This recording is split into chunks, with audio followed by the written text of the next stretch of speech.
Yes. Mandag den 21. august. Det var vores første dag. Og vi vågnede, eller Bo vågnede klokken 7 om morgenen. Jeg valgte lige at sove lidt ekstra. Og ja, meget af dagen det gik faktisk, eller i hvert fald starten af den gik med sådan lige at komme på benene igen efter flyveturen og alt det med at komme herned på grund af, at der var en pæn stram en, der stod op klokken 5:30 om morgenen, og så først skulle gå i seng klokken 2 om natten. Og flyveturen var faktisk overraskende overskuelig at være med, eller at være på. Derefter så tog vi så med en guide ud og så byen, og bare i det hele taget, hvordan hverdagslivet var for folk hernede, og blev faktisk imponeret, sådan, både i forhold til håndværket og hvor gode de var til genbrug. Jeg var næsten lige frem gå hen og sige, at de er bedre til genbrug end Danmark er. Så var vi også ude og smage en masse krydderier og forskellige frugter og grøntsager fra regionen, fra de lokale markeder, hvor man blandt andet kunne finde alt fra æggeplanter til vandmeloner, der var 3 gange så store som i Danmark.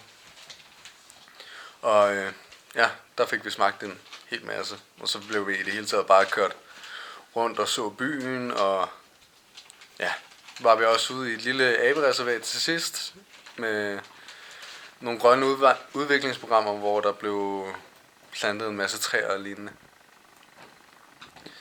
Herefter så tog vi så tilbage, fik taget en tur i poolen, og så havde vi så briefing omkring vores tur i morgen, hvor vi fandt ud af, at vi faktisk manglede en masse ting. Så det var lidt presset. Så i morgen tidligt, der skal vi så ud og finde vandrestave, nye termokopper, ekstra drikkedunke, lygter til hovedet på grund af en eller anden grund. Så vi ikke skal bruge lygter, så vi skal op klokken 3 om natten, når vi skal op til toppen. Det var en lille upser. Men udenbart så virker det som om vores guide måske er lidt ny, men det virker som om man har meget god styr på tingene i hvert fald. Og vi glæder os til i morgen. Vi er i gang med at pakke lige nu. Jeg ved ikke om I kan se det igennem myggenettet, men Bo er også i gang. Sig hej. Hej. Men ja, vi glæder os meget til i morgen, og forhåbentlig skal vi snart i seng i morgen. Vi skal relativt tidligt op. Og vores første aften byder på 2.800 meter over havets overflade. Så det bliver spændende at se, om vi allerede får højdesyge på første dag. Nå, men i hvert fald, det var turen for i dag. Ja, det var så vores anden dag det her, og vi er, og far han slukker lyset, fordi han ikke kan finde ud af at sidde ordentligt. Sådan der. Ja, vores anden dag, og vi starter så dagen ud med at stå tidligt op, så vi kunne være klar til at starte bjergbestigningen og det hele, og det gik jo meget godt på trods af, at vi glemte at købe en 3-4 ting. Men vi kom op til basecampen nu i hvert fald. Eller den første camp, der hedder Machamba Camp. Der er 2.850 meter op. Og det var faktisk sådan en udmærket tur. Meget af dagen det gik med forskellige processer og sådan noget. Godt klar og få tingene til at spille. Og så brugte vi 6 timer på at gå en små 11 kilometer. Det var så temmelig meget op ad bakke. En god del af vejen, skal jeg hilse at sige. Og vi gik igennem regnskoven, så en del aber, og far, kan du ikke godt lade være med at sidde på lyset? Sådan der. Men ja, og ja, det var bare lidt hårdt af, men det er sådan dejligt, at vi er kommet i gang med det hele. Og da vi så kommer op, der blev vi simpelthen opvartet i hoved og røv. Altså teltet, det stod klar, og vores sovepose og vores taske, den lå bare klar ved sengen, så det var perfekt. Og vi fik popcorn, kiks, kaffe, te og et 3-retters måltid. Så vi føler sådan, at vi er kommet godt ind. Og så har vi også fået taget vores oxygenniveau, og vi lægger begge to godt på gennemsnittet. Så det lover godt. Og ja, man kan godt mærke, at man er lidt træt efter dagen. Der var fandme meget op ad bakke, og det skulle blive endnu værre i morgen. Så den bliver interessant, hvor vi så kommer op i 3.700 meters højde. Vi skal op klokken 6:30 om morgenen. Det er bestemt ikke noget, jeg ser ufattelig meget frem til. Ja. Det var så anden dag. Tak af nu. Vi ses. Nå. Så er vi lige blevet færdige med vores tredje dag i Tanzania, og vores anden dag på vores bestigning af Kilimanjaro. Dagen startede ud med, at vi blev vækket klokken 6:30 om morgenen. Fik noget te og sådan noget i sengen. Blev bare rigtig godt op. Men man fik heller ikke sovet særlig om natten. Jeg tror, jeg fik 3 timer søvn eller sådan noget. Hele dagen der er vi bare gået op ad bakke, og det har været stejlt. Man har virkelig kunne mærke det, og vi kan også godt mærke højden, den begynder at rive lidt. På hver tidspunkt, man får lidt hovedpine, og ens appetit den går ned. Og sådan meget simple opgaver giver en åndedrætsbesvær. Vi er lige nu på 3.850 meters højde, men udsigten er vanvittig. Det er helt sindssygt. Vores guider er også bare super og mega hyggelige, og vi lærer sindssygt meget swahili, når vi går.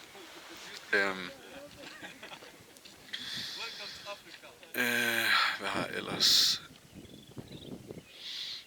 Vi har faktisk ikke lavet sådan forfærdeligt meget af. Det er sindssygt varmt, og det kan også blive sindssygt koldt rigtig hurtigt, afhængig af hvis vi bliver ramt af skyer eller lignende, når vi går. Det kan hoppe fra 27 grader til 10 grader på 5 til 10 minutter. Det er helt sindssygt. Og bjerget er så stort, at det er svært at begribe på en måde i det hele taget. Men vi så en virkelig pæn solnedgang, og vi kan endelig se toppen af bjerget nu. Det har vi ikke kunne før, fordi vi har været under skylaget.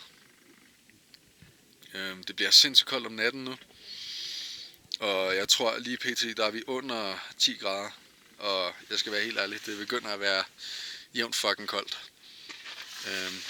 Vi fik sovet lidt tidligere i dag, og har fået spist noget mad og så videre, men det bliver svært at spise nu, fordi højden begynder virkelig at tage på en. Ja, jeg har ikke så meget at sige ellers til den her dag. Det har været hyggeligt og hårdt på samme tid, og vi får virkelig prøvet grænserne af her på bjerget. Vi ses. Så er vi færdige med tredje dag op ad bjerget. Og ja, dagen den startede selvfølgelig med, at vi skulle op klokken 6:30. Fik noget dejligt varmt te og kaffe i sengen. Mega lækkert. God morgenmad og det hele. Og det starter så med, at vi skal op ad bjerget. Det var faktisk ikke lige så stejlt som i går, men jeg vil sige, den kunne godt mærkes alligevel, fordi vi gik fra 3.850 meter for den daværende camp til 4.650 meter cirka deromkring. Og ja, man kan godt mærke, at ilten den begynder at være sparsom der. Og alting det bliver sådan lidt mere langsomt. Og vi spiste frokost derop og prøvede sådan at blive bedre til at kunne mærke, hvad skal man kalde det, ens åndedræt og luften, og hvordan man brugte kræfterne ordentligt. Terrænet det var sindssygt flot altså. Man gik fra det ene terræn til det andet. Vi startede med slette og kom så op til foden af bjerget, hvorefter vi så havde frokost i Leve Camp. Herefter der skulle vi så herned til den næste camp, Barago, som er 3.900. Og det er på grund af, at vi skal afklimatisere. Og det var også mega flot, sådan at gå ned i en dal. Og man får sådan en rigtig god fornemmelse af, hvor stort bjerget egentlig er på den rute, vi var på i dag. Og de sidste 3 kilometer, det var bare ned ad bakke. Og det var meget ned ad bakke. Men man skulle virkelig passe på, at man trådte på grund af, at der var rigtig meget småsten, så man var ved at falde hele tiden. Og Det sted vi var i dag, det var arktisk ørken, hvor bjerget det har 4 forskellige klimazoner, som vi har baseret igennem. Den første dag var regnskov, anden dag det var sådan klippe. I dag der var sådan en blanding mellem slette og arktisk ørken. Og i søndag nat skal vi op til det arktiske klima op på toppen af bjerget, så det bliver mega interessant. Vi er ved at afklimatisere os sådan temmelig godt og begynder at føle, at vi har en god chance for at nå toppen. Selvom man godt kan mærke, at luften den er meget tyndere heroppe. Vores guider er super, og vi er blevet gode venner med sådan et tysk far-søn-par, der også er ude for at bestige bjerget. Og ja, nu er vi bare mega trætte, og vi skal op klokken 6 i morgen, hvor det bliver en mega lang dag. Lad os slutte af her. Yes, vores 5. nat i Tanzania. Og det var vores sidste dag, hvor vi klatrede op i bjerget. Vi skal her om små 3 timer bestige op til toppen, eller i hvert fald forsøge. Vi må se, hvordan det går. Der er meget tynd luft heroppe, og vi får tjekket oxygenniveau stort set hver kilometer på vejen op. Dagen har faktisk været meget fin. Startede med at lave noget bjergklatring, hvor vi næsten skulle kravle lige op, hvorefter vi gik igennem en del slette. Der er sindssygt meget støv over det hele. Og det gik bare op og ned, op og ned, op og ned. Og der var bare nogle steder, hvor det var sindssygt stejlt. Man drømmer næsten ikke om det. Det var stort set at gå i zigzag hele tiden. Så spiste vi frokost i sådan en lille lejr på vejen, hvor vi lige restituerede efter de første 6 kilometer, og hvorefter vi så begav os ud på de næste 4, hvor det også var bare meget op ad bakke denne gang. Der var sgu ikke rigtig noget nedad. Og nu sidder vi så her i 4.700 meters højde, og vi skal op og gå om 3 timer. Og den eneste grund til, at jeg sidder og laver den nu, jeg har lige sovet lidt, fordi jeg glemte det. Det var lidt noget lort. Ja. Vi ses på toppen. Baba yetu liye mbinguni yetu amina. Baba yetu liye jina lako litukuzwe. Baba yetu liye mbinguni yetu amina. Baba yetu liye jina lako litukuzwe. Utupe leo chakula chetu, tunachohitaji utusamehe makosa yetu, hey, kama nasi tunavyowasamehe wale hutukosea. Usituti katika majaribu, lakini utuokoe na yule mwovu wa milele. Baba yetu liye mbinguni yetu amina. Baba yetu liye jina lako litukuzwe. Baba yetu liye mbinguni yetu amina. Baba yetu liye jina lako litukuzwe. Tusamehe kosa yetu,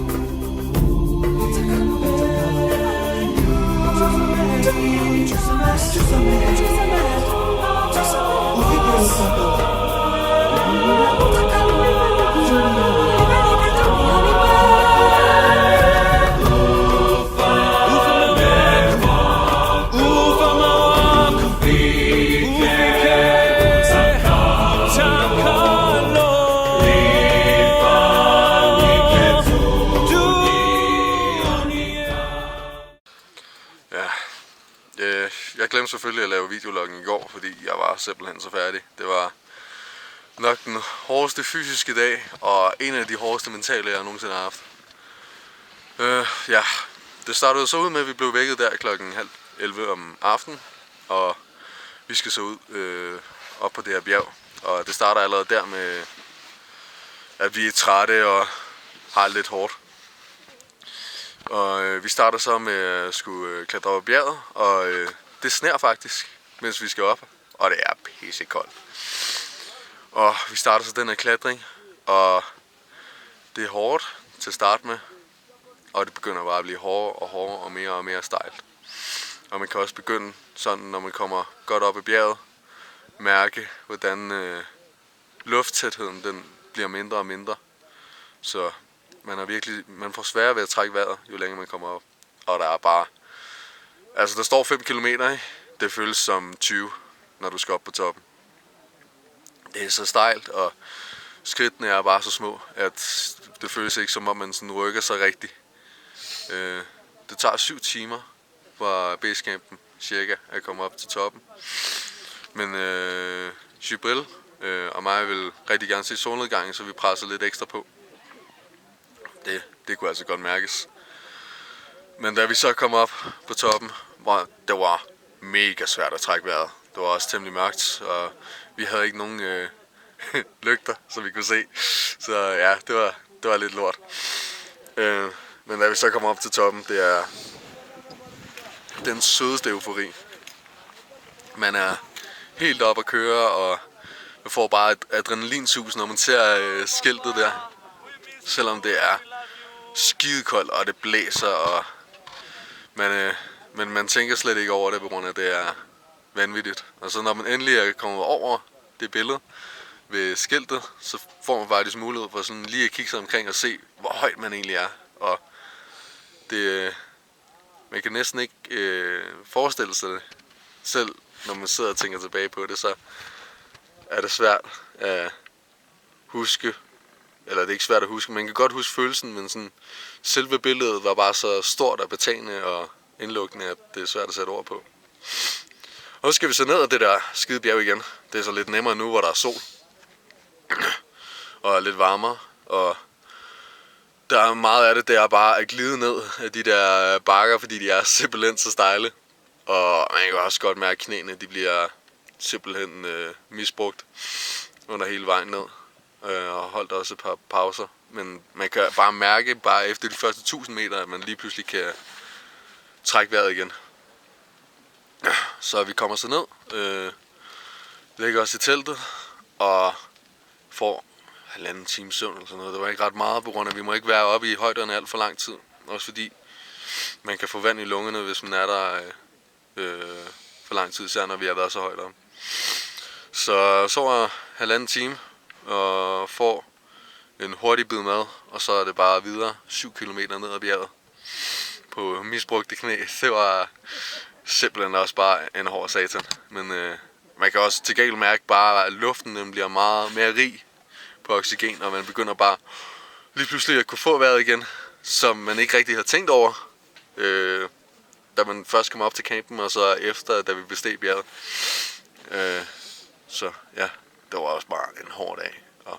Men vi fik god mad og det hele, så det var super. Og så døde vi bare bagefter, lagde os ned, og fik vi bare sovet. Og der var intet problem med at sove i den her nat. Det var fantastisk. Men det var nogle hårde timer. Bare lige 10 kilometer, så 12 kilometer, og så 7 kilometer oven i hinanden. Det var ja, en af de hårde ture. Så. Men det var sidste dag i dag. Og vi skal ikke gå særlig langt, og så vi skal bare ned på hotellet og komme os lidt over turen, få et bad. Hvor har man bare savnet et bad. Man har det lidt ulækkert, hvis jeg skal være helt ærlig. Man sveder af helvedes til, og man kan bare ikke bade. Man får sådan en lille bassin, eller sådan en lille, hvad skal man sige, skål, hvor du lige kan vaske hænder og ansigtet. Ellers er det bare, ja, middelalderligt.